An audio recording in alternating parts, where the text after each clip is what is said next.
ॐ स्थापकाय च धर्मस्य सर्वधर्मस्वरूपिणे अवतार वरिष्ठाय रामकृष्णाय ते नमः।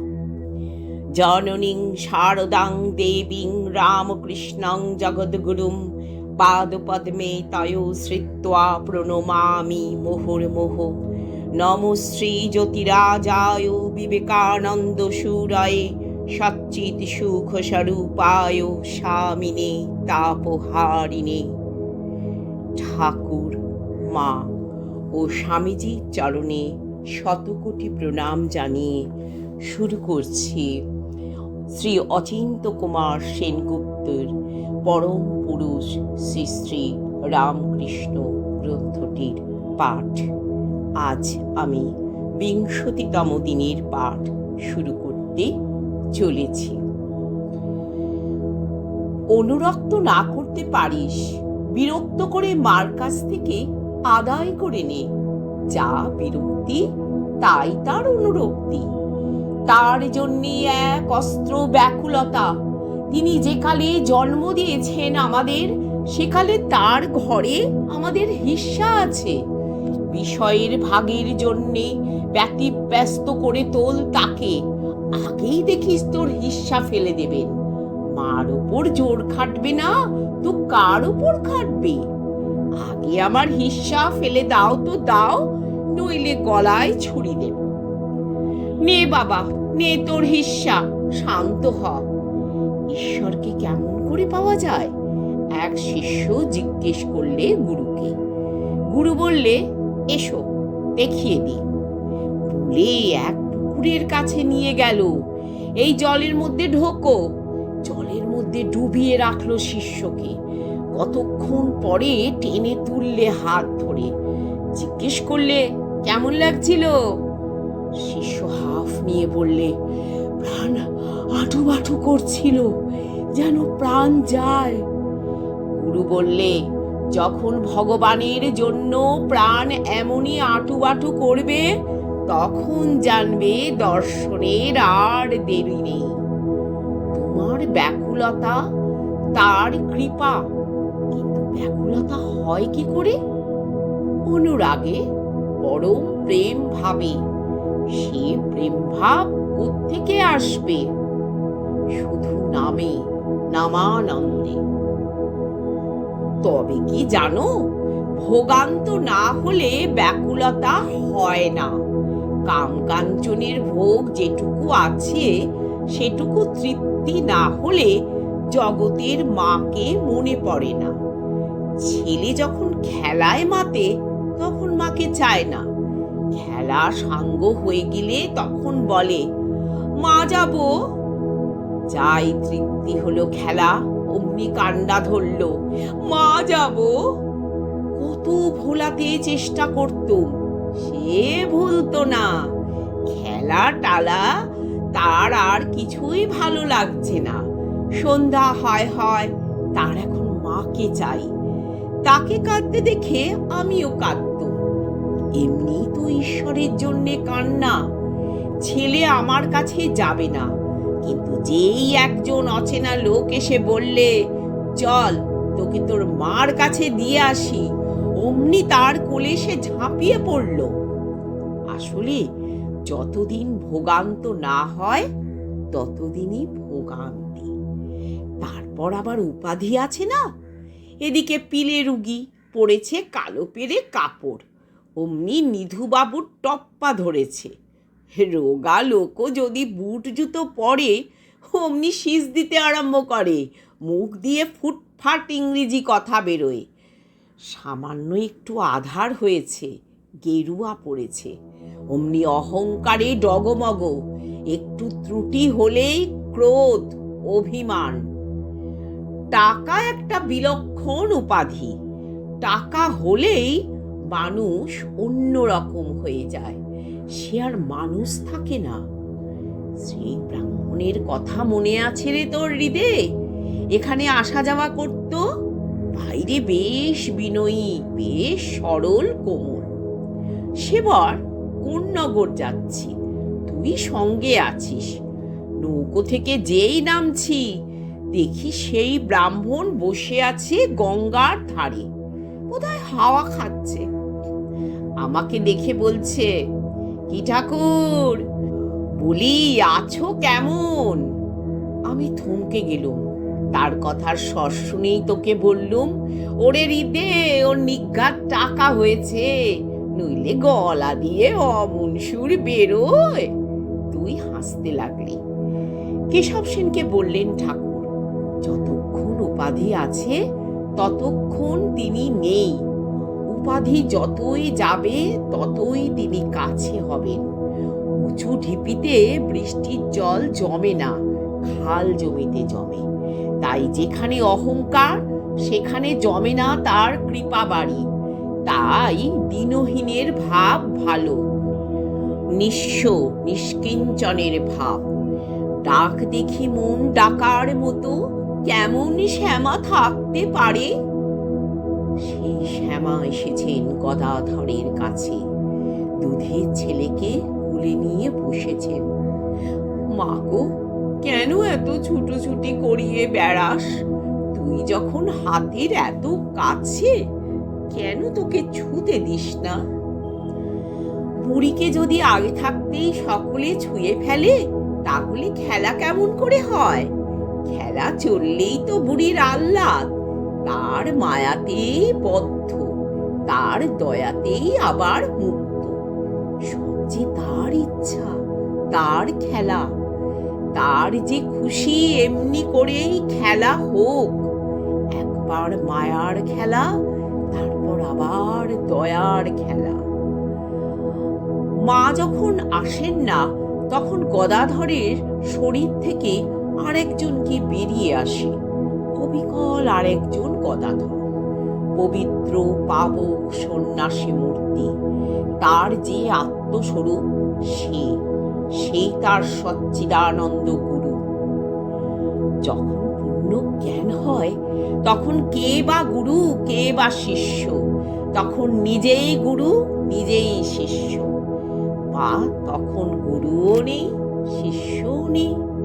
সে বড় কঠিন ঠাই, গুরু শিষ্যে দেখা নাই। তাই সুখদেব যখন ব্রহ্মজ্ঞানের জন্যে জনক রাজার কাছে গিয়েছিলেন, জনক রাজা বললেন, আগে দক্ষিণা দাও। সুখদেব বললেন, আগে জিনিস না পেলে কি করে দক্ষিণা হয়? জনক রাজা হাসতে লাগলেন, বললেন, ব্রহ্মজ্ঞান পেলে কি আর গুরু শিষ্য বোধ থাকবে?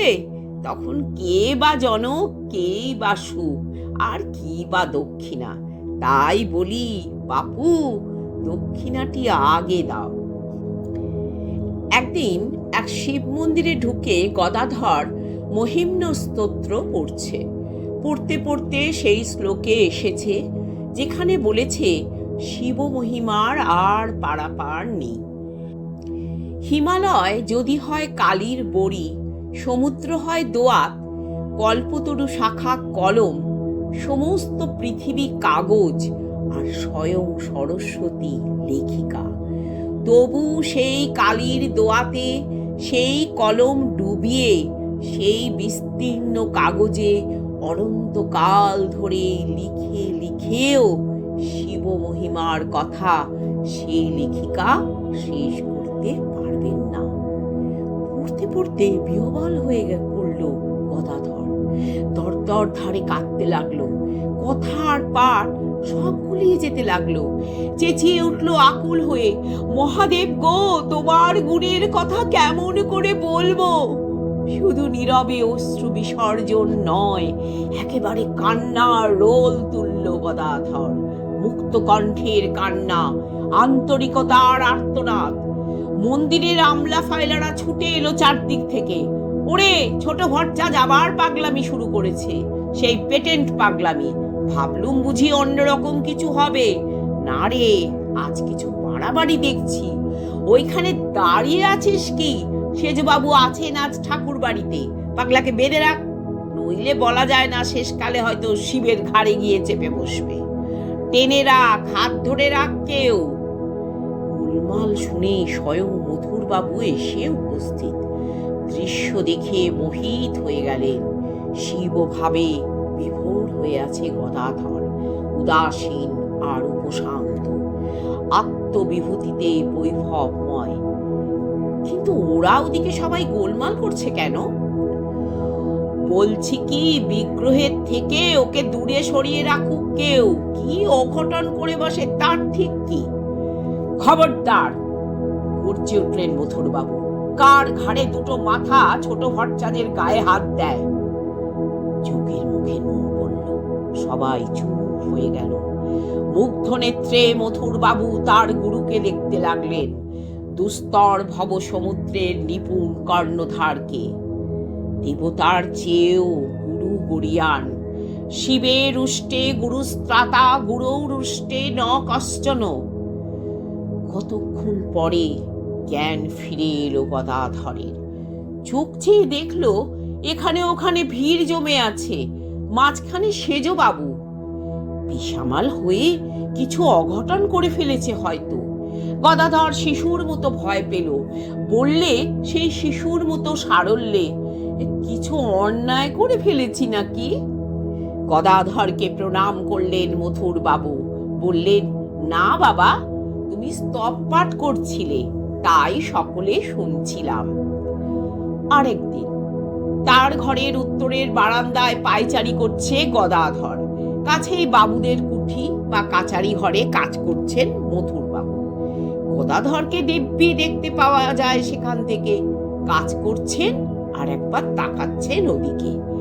গদাধরের সেদিকে লক্ষ্য নেই। একবার পশ্চিম থেকে পূবে, আরেকবার পূব থেকে পশ্চিমে টহল দিয়ে ফিরছে।